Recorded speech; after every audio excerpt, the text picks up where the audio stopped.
क्या आप भी योग करना चाहते हैं या हाल ही में आपने योग करना शुरू किया है या आप योग करने के लिए सोच रहे हैं? अगर हाँ,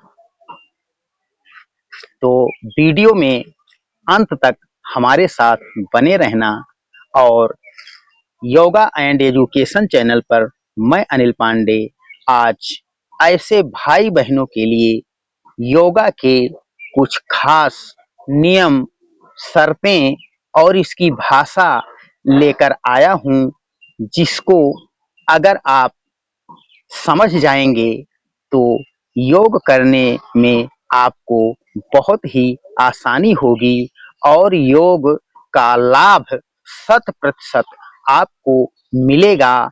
तो योगा एंड एजुकेशन चैनल पर मैं अनिल पांडे आप सभी का हार्दिक स्वागत और अभिनंदन करते हुए आज योगा फॉर बिगिनर्स, जो योग शुरू करने वाले हैं, ये वीडियो उनको समर्पित है।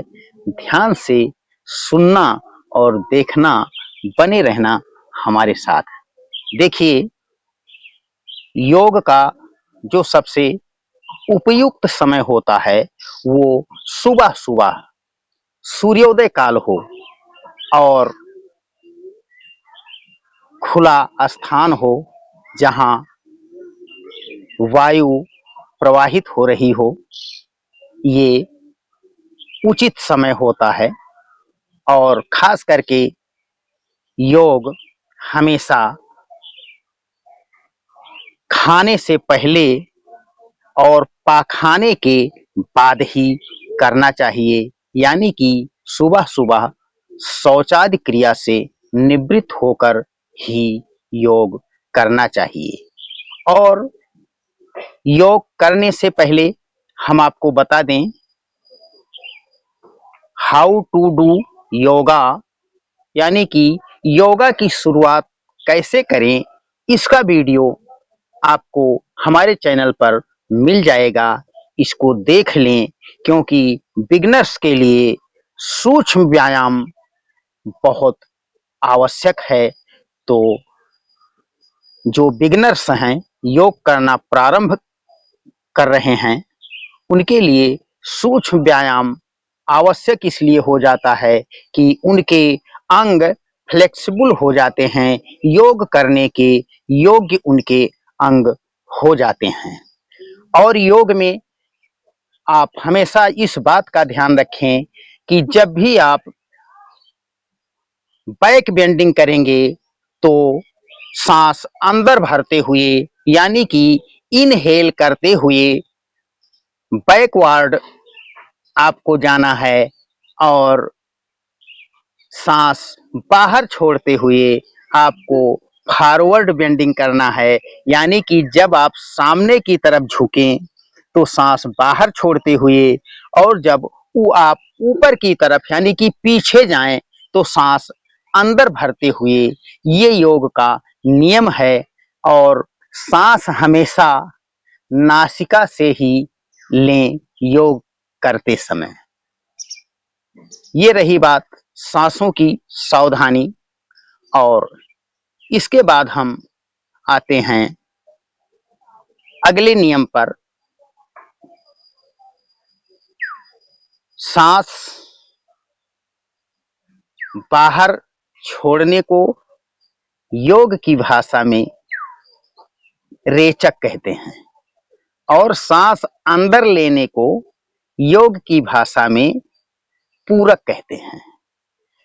और सांस को अंदर ही भरकर रोक कर रखने को कहते हैं अभ्यंतर कुंभक।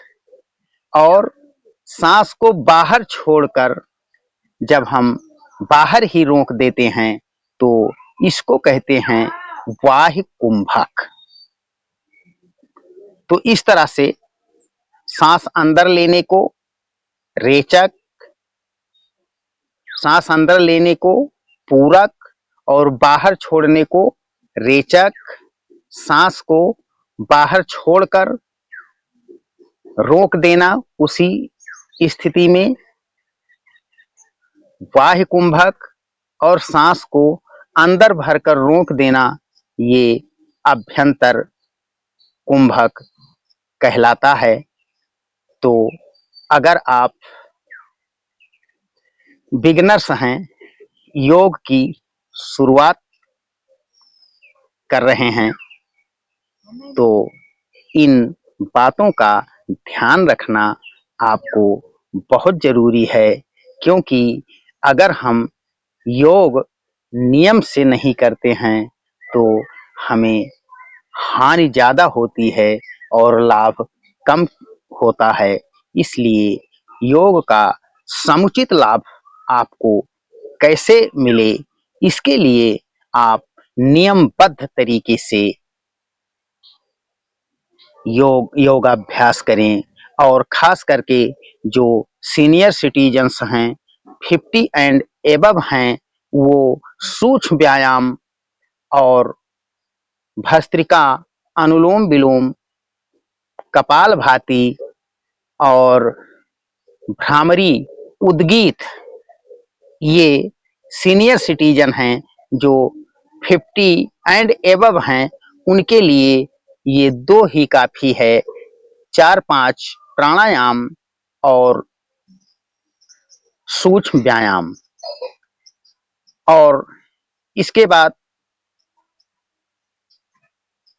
ऐसे जिनकी हाल ही में सर्जरी हुई है, मेजर ऑपरेशन हुआ है या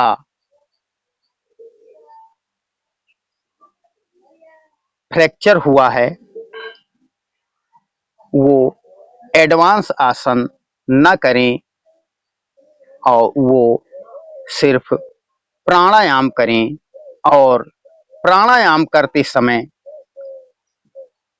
हमेशा इस बात का ध्यान रखें कि आपकी जो बैक है, बैकबोन है, ये स्ट्रेट होनी चाहिए, एकदम सीधी होनी चाहिए, आँखें बंद होनी चाहिए, मन सहज होना चाहिए और पूरे प्रसन्नता के साथ, भावपूर्णता के साथ, एकाग्रता के साथ प्राणायाम करना चाहिए।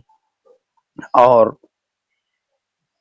अवॉइड उन महिलाओं को करना चाहिए उस समय जिस समय उनका पीरियड्स हो, योग नहीं करना चाहिए, या प्रेगनेंसी हो, उनको इस समय योग नहीं करना चाहिए। तो इन सब बातों को अगर आप ध्यान में रखकर योगाभ्यास करते हैं तो 100% इसका आपको लाभ मिलेगा। और अगर चैनल पर नए हैं तो लाइक, सब्सक्राइब करना न भूलें। इस तरह के वीडियो पाने के लिए आप हमेशा हमारे साथ रहें। नमस्कार, सुप्रभात।